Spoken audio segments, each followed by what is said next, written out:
আল্লাহ অবশেষে বক্স বার হইলো আরো আছে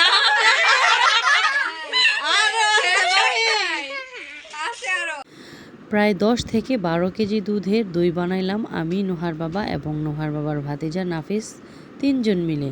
সো হ্যালো এভরিওয়ান, আসসালামু আলাইকুম। কেমন আছেন আপনারা সবাই? আশা করছি ভালো আছেন। আলহামদুলিল্লাহ আমরা অনেক ভালো আছি। তো যে যেখান থেকে আমার আজকের এই ব্লগটি দেখছেন সবার জন্য রইল আমার পক্ষ থেকে অফুরন্ত দোয়া এবং ভালোবাসা। আর না টেনে পুরো ব্লগটি কন্টিনিউ করবেন, আশা করছি আপনাদের কাছে অনেক অনেক ভালো লাগবে। আপনারাই আমাদের এগিয়ে নিয়ে যেতে অনুপ্রেরণা জাগাইবেন, কারণ আপনারা যখন আমাদের ব্লগটা দেখবেন, সেটাকে সাপোর্ট করবেন, তখনই আমরা অনেক অনেক অনুপ্রেরিত হব এবং সামনের দিকে এগিয়ে যেতে পারবো। তো ঈদের পরে আমরা সবার বাড়িতে দাওয়াত খেয়েছি, তো আমাদেরও দায়িত্ব সবাইকে আমাদের বাড়িতে দাওয়াত খাওয়ানোর। তো এখানে হচ্ছে সবার জন্য আমরা দই বানাইছি খাওয়ার জন্য। প্রায় 50টা থেকে 54টা মেবি দই এখানে গ্লাস পাতা হয়েছে। তারপরে 2 পাতিলা দই পেতেছি। আসলে অনেক মানুষ একসাথে দাওয়াত দিলে আর গরমের সময় দইটা অনেক ভালো লাগে। আর এটা হচ্ছে আমাদের নিজেদের খাঁটি গরুর দুধের দই।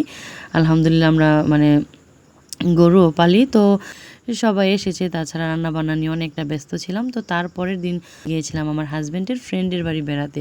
তো ওইখানে যাওয়ার পর আসলে দুপুরে খাওয়া দাওয়া করে তারপরে হচ্ছে আমরা একটু নদীর পাড়ে ঘুরতে গিয়েছিলাম। প্রচণ্ড গরম আর রোদও ছিল। তো নদীর পাড়ে যে একটু বসছিলাম, ভালোই লাগতেছিল। তেমন বাতাস ছিল না, কিন্তু তারপরেও ঠান্ডা ঠান্ডা পরিবেশ ছিল। হয়তো একটা নদীর পাড়ে তো একটু ঠান্ডা লাগবে। তারপরে এখানে যে আমার সব আত্মীয় স্বজন যাদের বাড়িতে আমরা বেড়াতে গেছি, তারা এখানে দাঁড়িয়ে সবাই একটু আর কি রেস্ট নিচ্ছিলাম।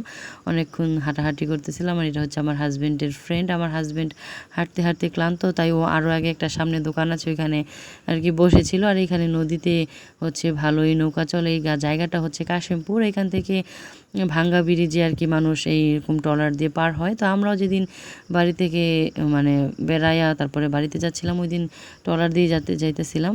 আর বাড়িতেও চলে আসছি। আসার পরে আমার ভাসুরের বাড়িতে দাওয়াত খেয়েছি আমরা শুক্রবার ওই দিনটি।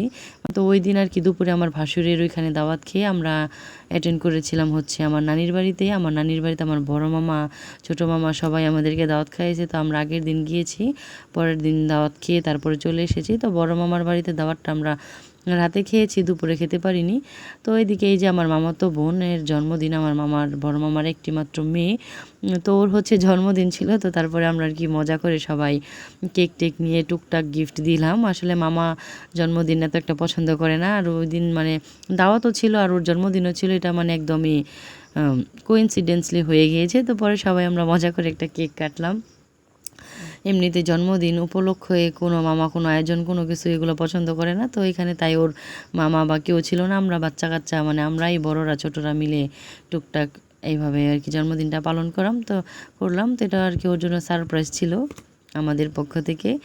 আর এখানে সবাইকে একটু কেক কাটিং করে কেক টেক খাওয়াই দিতেছিল। তো আমার 2টা বোন ওরা গিফট কিনে নিয়ে গিয়েছিল। আমার যে গিফট আমি যেটা দিব ওইটাও ওদেরকে বলেছিলাম কিনে নিয়ে যেতে, কারণ আমার হাতে সময় ছিল না। আর তাই ওরাই কিনে নিয়ে গেছে। আর ওরাও আমার মামাতো বোনকে গিফট দিয়েছে। তো ওইটাই এখন খোলা হইতেছে। তো খুলতে খুলতে আর কি আমরা সবাই অনেক মজা করতেছিলাম। আমার 2টা বোন ওরা যে গিফট দিয়েছে, ওরা আর কি ওই গিফটটা অনেক কস্টিভ, তারপর অনেকবার র্যাপিং পেপার দিয়ে র্যাপ করে নিয়ে গিয়েছিল। তো এখানে আসলে আমরা অনেক মজা করতেছিলাম, হাসি মজা করতেছিলাম। তো আপনারাও একটু শুনুন আসলে আমরা যে মজা বা হাসাহাসি করতেছিলাম। তো আল্লাহ অবশেষে বক্স বার হইলো আরো আছে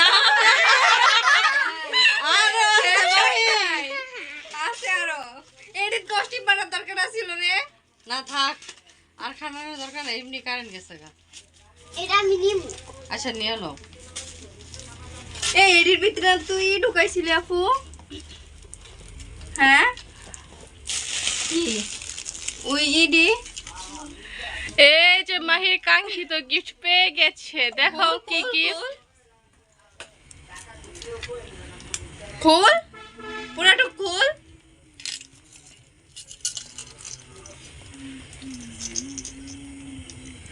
ট্রেনটা তো খুবই সুন্দর হয়েছে। ওই যে আন্টি আছে, আন্টির হাতে পয়রা ফেলাও। পরে ফেলতাম। ওই যে বেস লাইট আছে, বেস লাইটও বড় সুন্দর